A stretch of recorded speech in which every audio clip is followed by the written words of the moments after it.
You know, when you look up at a star, you're not just seeing the star itself. You're seeing everything in between us and it.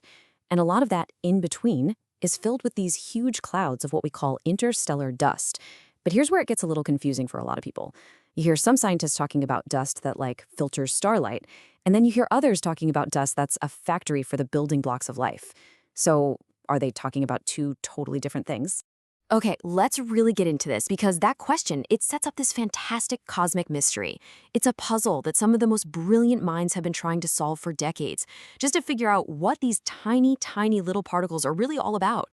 So let's just lay out the central question, plain and simple. Are we dealing with two separate groups of cosmic dust where each one has its own special job? You know, one type acts like a pair of cosmic sunglasses, and the other is basically a molecular construction site?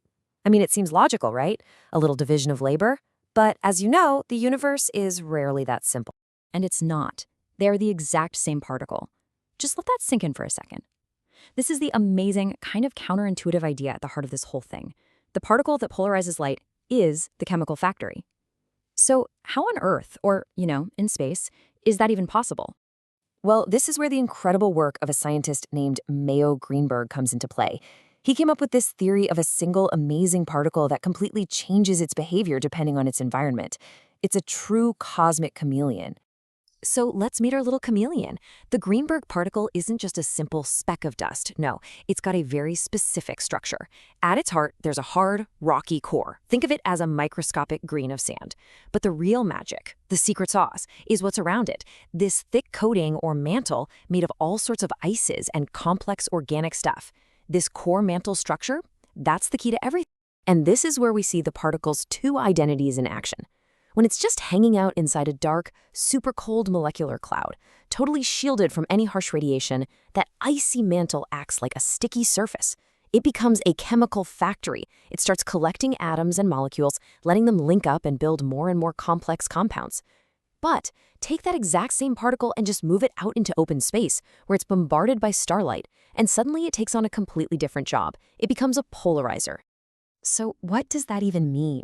How can one tiny little grain of dust filter the light from a gigantic star that's millions of miles away? Let's break down how this incredible process actually works. First off, a really crucial point. The dust doesn't add anything to the starlight. It actually takes something away. So think of it less like a lamp and more like a pair of really good sunglasses. It's a passive filter, and it fundamentally changes the light that manages to pass through it. Okay, so the whole process works in three pretty simple steps. First, the shape is super important. These particles, they're not perfect little spheres. They're actually stretched out, kind of like microscopic grains of rice. Second, thanks to interstellar magnetic fields and even the pressure from starlight itself, these tiny rice grains don't just tumble around randomly. They tend to line up, all pointing in roughly the same direction. And third, this is the cool part. This alignment creates the filter. All those lined up particles absorb light waves that are vibrating parallel to their long side, but they let the light vibrating perpendicular to them pass right on through. So what comes out the other side? The starlight is now polarized. It's vibrating in basically just one direction. Okay, that is a really neat physics trick. But why is it so incredibly important? Well, because this filtering ability is basically a definitive ID for the dust itself. It's the particle's identity card. Right, let's just follow the logic here because this is how it all connects so beautifully.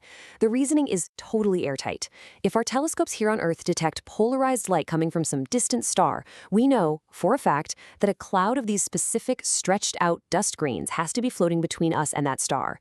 And because we know it's Greenberg dust, we also know it has that special core mantle structure. We know it has a night job. We know it's a chemical factory capable of creating the exact organic molecules that are the precursors to life. So, the physics of polarization becomes the proof for the chemistry of life's origins. Pretty amazing, right? So the big takeaway here is that we don't need two different types of particles to explain these two completely different cosmic phenomena. All we need is one super versatile little particle just working two different shifts. And this is just the perfect way to think about it. During its daytime shift, when it's out there in the open starlight, the particle puts on its sunglasses and acts as a light filter. But during its nighttime shift, when it's tucked away inside a cold, dark nebula, it puts on its hard hat and gets to work as a molecular factory. It's a total all-in-one cosmic powerhouse.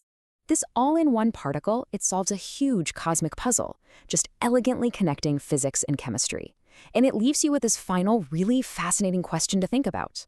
I mean, if one tiny chameleon-like grain of dust can hold the key to both filtering starlight and building the blocks of life, what other profound secrets are hiding out there in the dark, just waiting for us to see them in a whole new light?